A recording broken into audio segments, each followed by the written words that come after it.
good evening, good afternoon, everybody.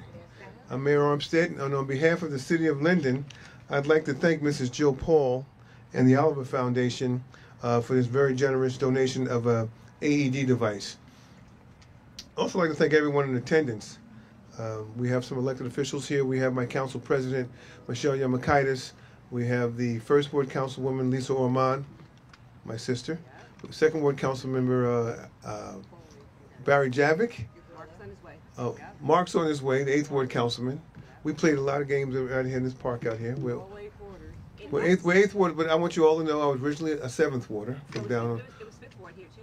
Well, back in the day, it was 5th ward, wasn't it? When they redrew the lines to keep somebody elected, I think it was. But that's another story. We had plenty of sandwiches here at the, during park, with the parks and everything. Remember, you used to come up here, hang out all day at the park, play games, get free sandwiches. Yeah, back in the day. But I want you all to know I'm originally from the 7th ward, the Boondocks. We moved up here, and I spent the lion's share of my life as a young man in the 8th ward. So we love the 8th ward and the 7th ward. The whole reason we're here is that there was a woman named Mrs. Paul. Her life was saved on June 25th, 2021, when a bystander performed CPR and the paramedics used what we call an AED defibrillator. Now, these AED defibrillators are usually on the inside, but what we've done is put one on the outside, and it's powered by electric on the inside, so it's always available in case we should have an accident here.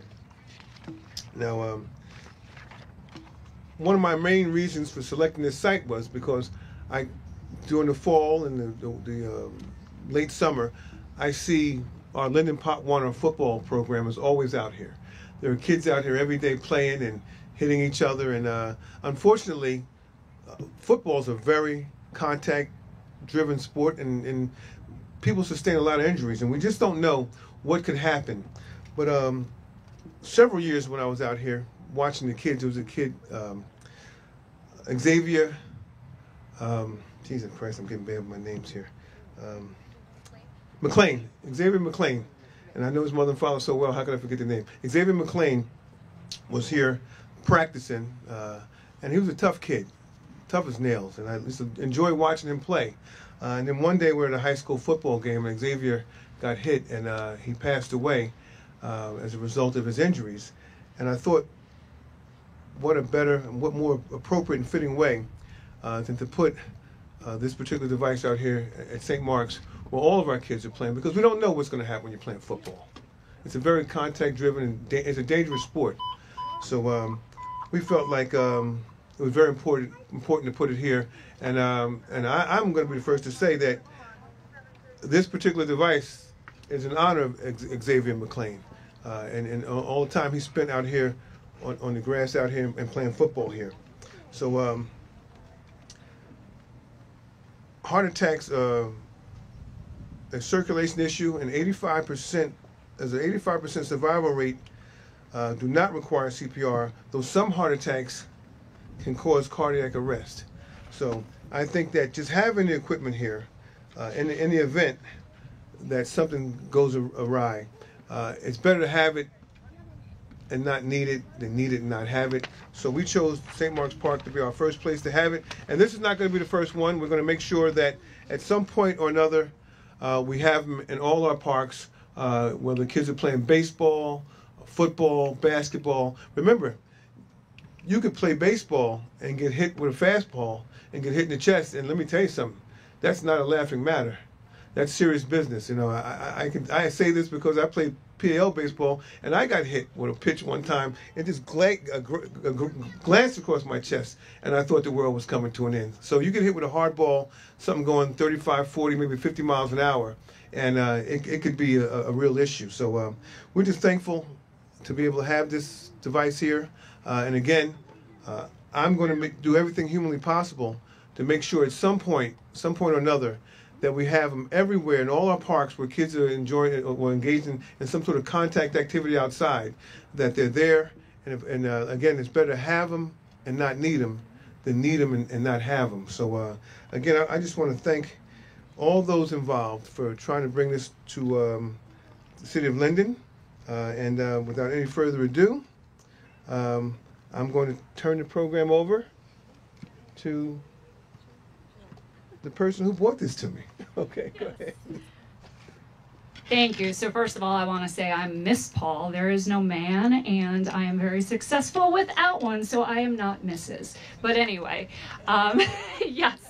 So, so thank you, Mayor Armstead. What I first want to start out before I go to anything that I'm going to say is I'm going to say, all you little kids over there, do not think that you're going to get hurt playing sports, okay? What we know is that for the most part, that kids who have cardiac arrest, they're having cardiac arrest because their heart's not being screened for underlying issues. So that's something I'll talk about later, but that our foundation is going to be doing next year, is really working with towns to get Overlook and Morristown to come out and do these heart screenings. Because if I would have had one of those, I wouldn't have died at the age of 43. So our foundation is hyper-focused on everybody. We are focused on recreation spaces where people come out and play and people might have an issue. So I wanted to start with that because I know there's a lot of little kids and I never want to scare them that, oh my gosh, you're going to get hit. What happened to Damar Hamlin? I know a lot of people at the Bills, that was a 1 in a billion thing that is not going to happen to you. So, I'm grateful to Mayor Armstead and the conversation that we had like in August when we were getting these. I live in Garwood. When we were getting these in Garwood, and we, I believe, spoke over the phone. And then when I started the foundation in January, this was one of the communities that I really wanted to keep in touch with and have one of these devices come to. And so what happened with me, if you can believe this, is I was in Echo Lake Park at Echo Lake Dog Park with my dog, and I had cardiac arrest. I had been an athlete my entire life. I had eaten well my entire life, and I basically just dropped. I had a friend there who did CPR, and she did that for between 10 and 15 minutes before paramedics actually got there with an AED. The county parks, where this happened 3 years ago on June 25th, still do not have AEDs in their parks, even though they received funding in February for them. So we're going through government, which is absolutely just mind-blowing because all of them came out after my cardiac arrest. That same day when I was laying in a hospital bed, or not even a hospital bed at that point, but not knowing whether or not I was going to live or die. So that's something that I'm really trying to advocate for, and I did just want to mention. But I questioned a lot of things and why was I still alive? I was alive, and this is something that I want you guys to listen to, because I fueled my body with good food, right? So I worked out, I played sports, and that's why it's so important for kids to be involved in physical activity and mind what you're eating. Go for the Sour Patch Kids, go for the candy, do that all because that's what makes life worth living, right? But really be conscious of getting out there and playing, because what my doctor will say is the reason that I survived something that only has an 8% survival, that means 92 people out of every 100 do not make it, because my body fought for me, because I fought for my body those 43 years. So that's something really important. When mom, dad, grandma, grandpa, aunts and uncles tell you eat your vegetables, eat your fruit, I'm telling you, you want to do that. And stay involved with sports, even if you don't make the team. Figure out another way to stay active because it's so important. So what can we say? So what's awesome about Linden, the fire department here, they hosted free CPR and AED trainings for the community. 50 people in this neighborhood came out and learned how to do this, right? Amazing, because what we know is even with CPR, you're only up to a 24% chance of survival. That's where these come in, right? So the first thing you guys, all that you're gonna do is worry about calling 911. They're gonna come and they're gonna help you, right? But when you call 911 as an adult or somebody in middle school or up, right, they're gonna give you the code, you're gonna open this, right? You're gonna keep 911 on speaker. Everybody says like, oh, how do you use an AED? I have to learn, I have to learn, I have to learn. You know how you use an AED? Do you know how to zip up the zipper on your pants? If you know how to zip a zipper and you know how to press a button. We all know how to press buttons, right? And we all know how to follow instructions. Guess what? You just all learned how to use an AED. If you want to get familiar with it, you want to get comfortable with it, that's where you're going to go and you're going to take a class. Same thing with CPR compressions. So every minute that you're not using an AED on somebody who needs it, you decrease their life by 10% every minute. There is no way that I should be here right now. What I did want to talk about, because I think this is so important, and I think this really speaks to your community being so awesome and going out there and learning and going when these classes are given. What's crazy about sudden cardiac arrest is there's an 8% survival. Like I said, you can almost triple that with immediate CPR. What is crazy to me is 7 out of 10 cardiac arrests happen at home. So chances are who you're doing CPR on is going to be somebody that you love. So that's where it is important to take a class and get familiar, because you're going to be upset, right? Even the person, my friend who did CPR on me, she was upset. She was very upset. We talk about it all the time now. But like the mayor said, so there is one thing that my foundation does. So I started the foundation, let me back up. I started the foundation in January because I've worked in nonprofit for like 25 years. And this is all volunteer, I do this on the side. But basically, I saw holes. I saw holes in mental health support for people who had had cardiac arrest like me. And their family members who might have done CPR, or like they're not how they used to be. You know, my parents were there. I was being read last rites. They had a chaplain there. And what's crazy about it is a heart attack. So cardiac arrest is an electrical issue, right? So it's just something in your heart just doesn't want to behave that day. It's an 8% survival, where heart attack is an 85% survival, and that's some sort of an obstruction or blockage. A lot of people have heart attacks for a month, right? They just don't know. If you're a woman, like you go to the doctor, you're crazy, oh, it's heartburn, take Tums, whatever, advocate for yourself. But sometimes a heart attack can cause cardiac arrest. So that's where, like my grandfather died from a widowmaker heart attack. He had cardiac arrest. That's what ultimately killed him. It was in 1981, so things were a lot different. And they actually used his heart, which I think is the coolest thing. They used his heart to do the balloon procedure. He actually was used as a research subject, which is so cool to me. But what is astounding to me are these stats, and I think that this is something that's really going to resonate with this neighborhood. If you're a white man, 40% chance that somebody is going to, a bystander, do CPR on you. If you are a woman, that 40% goes down by 15%. If you are Black or Hispanic, that 40% goes down by 15%.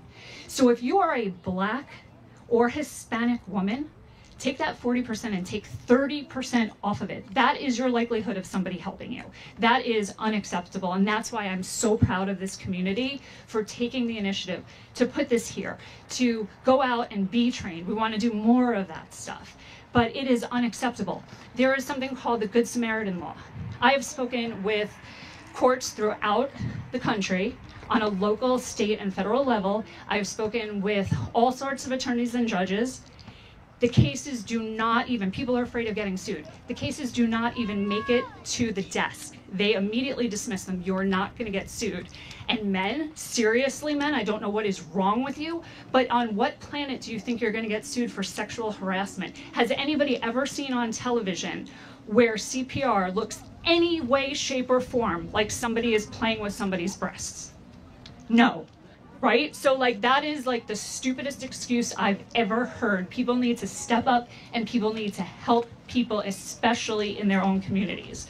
So having said all of that, I wanted to thank Firefighter Scholes and Marrero for being here. They are your town's CPR instructors, along with Lieutenant Felter. And Chief Haskell is here, the Linden Fire Department, some of the police department. Obviously, we have the Tigers. Go Tigers! I am one of you today. Woo! Yeah.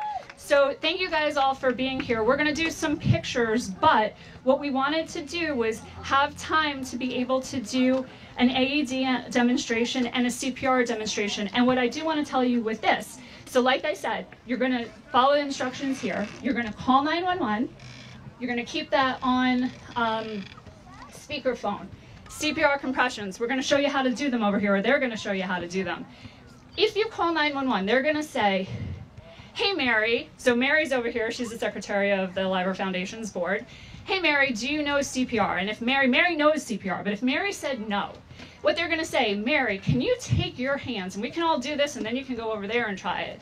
Put your hands one on top of each other. Interlace your fingers. Now you're going to take the palm of your hands. You're going to go down 2 inches in the middle of somebody's chest. That's right here, right? And you're going to go down. Now, you don't need to learn staying alive, right? You all hear, oh, you got the rhythm of staying alive. If you want to sing it, you're not going to be singing it if you're actually doing CPR. The 911 operator is going to count those compressions for you.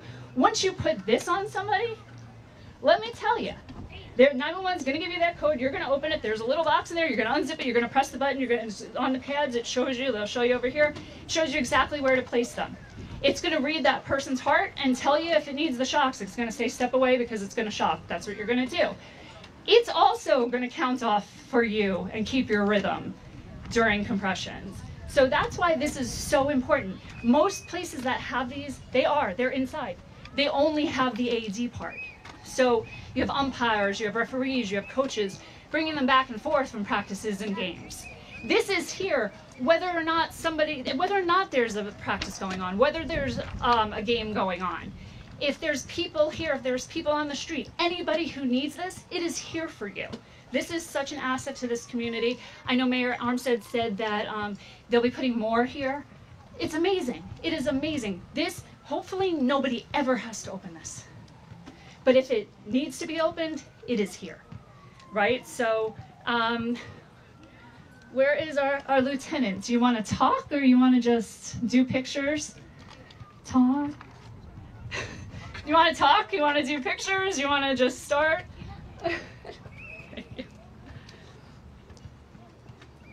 Whatever you want me to do. She can tell when I start talking like Mickey Mouse. I'm flexible. Good evening. Thank you all for coming, first of all. As Jill said, this is super important for all of us to know. AHA, American Heart Association, teaches hands-only CPR. As Jill says, it can't get much easier. And having this AED is such a benefit to the community. Our response time in Linden is fantastic, 3 to 4 minutes tops. So when you call 911, if you have access to an AED and start CPR, your chance of saving somebody or helping somebody's life increases dramatically. As she mentioned, every minute, 10% chance reduction. So the faster you do something, the better off that person is. Okay? We are more than happy to kind of quickly, we're not doing classes tonight, but little demos, if you want to just kind of see, we have mannequins over here, we have trainer AEDs, and as Jill said, any AED anywhere, you turn it on and listen. If you can't turn something on and listen, you all have cell phones, they're a lot more complicated than AED. All right, so please, if you ever see somebody go into cardiac arrest, do something. First thing, call 911, it's the most important thing you can do. All right? Jill, where'd you go? She went over there? I'm done. That's as much as I got. So I know we have to take some pictures, but anybody who wants to, go over there and let's start showing you how to do this, at least showing you how to unzip a zipper. Thank you guys so much for coming. And also I have my business cards over there. There's the website and all of that stuff. So feel free to grab one of those and visit us. And if you took any pictures, tag us and all that fun stuff. Thank you. And one other quick thing, there are flyers about hands-only CPR that are on the tables. You're more than welcome to take them. All right, gives you some information about how to do CPR. Okay? Thank you. You unzip. Yep. Right? What I will do is the hand Turn it on. so that people actually do it. I do not have brain damage. because Follow of that. directions. So if it's somebody that Apply you know, pads to patient's bare chest. So you take the pads out. Plug in pads connector They're labeled. to fix the flashing light. Oh, tell you where to put it. One goes right there. here. Yep. so you know, I tried The other one to goes here. practice on my dog, like for Right. pet CPR. Not Apply actually pad. doing it. Plug-in I tell her to go on her connector. side, she'll go on her side. And it's the funniest thing. I try to put my whole mouth over her face. Analyzing heart rhythm. She let me do it once, then Do she looks not at me like, touch what the is baby. wrong with you? Like, what are you Don't touch doing? it, it's analyzing that rhythm. She would have loved it. Shock advised. Charging. So this has to charge. Now what's going to Stay happen, clear of patient. this is going to light orange. Deliver shock now. Alright, so now you can Press push the it. orange So you have to make sure no button one's touching them, because if you shock and you're touching that person, you'll get shot. Alright, so you say clear, and you hit it. now. Shock delivered. Paused. And if there's no change, you go right back into Then you go back. Yeah, Lisa's gotta go back. CPR. Right. Every 2 minutes, this is going to say, don't touch the patient, it's going to analyze. It's just on a timer. Every 2 minutes, so you stop, it's going to do the same thing again, analyze. Sometimes it's a shock, sometimes it's not. You never know. And sometimes, you'll have no shock, and then a shock. So there's no... And how many times can you shock? Are you hearing that click? I think it's harder. Yep. I know. I believe Jill was shot 3 times.